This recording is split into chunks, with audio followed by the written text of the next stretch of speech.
And so now as I conclude, I want to share with you the final part of that ayah, in which Dawood alayhi salam, Allah spoke to him and told him to work on the iron and to make sure he perfects his craft.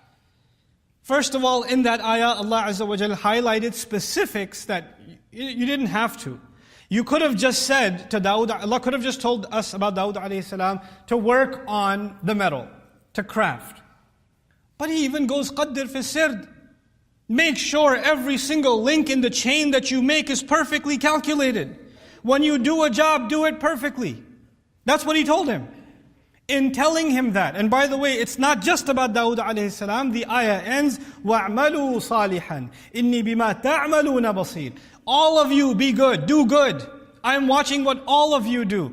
Halfway through the story of Dawood alayhi salam, Allah transitions. He doesn't, what's called an iltifat. He transitions and He talks to you and me and says, by the way, I'm not just telling you the story of Dawood. You better be great at your jobs too. And you better do right by your jobs too. It doesn't matter if you're a high power executive. It doesn't matter if you're a janitor. It doesn't matter if you're a clerk somewhere. It doesn't matter what your job is. You better be the best at it. And you better be earning every penny that you're given. You better not be the one sleeping on your job. Your work should be defined by ihsan. You know, there are people who have jobs who hate their job. They hate their job. The only reason they're in their job is because of the paycheck. That's it. You know?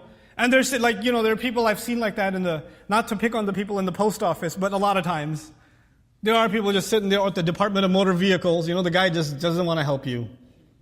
They're not interested. They're looking at when it's lunch, you know? And when they see more people are walking in, they're like, number 56. You know, they're so depressed to see you. Whatever job you have, you must now feel that you have to bring ihsan to it. You have to bring excellence to it. Your very best to it. Just because this is a favor from Allah to you. If this job wasn't there, if that work wasn't there, you would be asking people.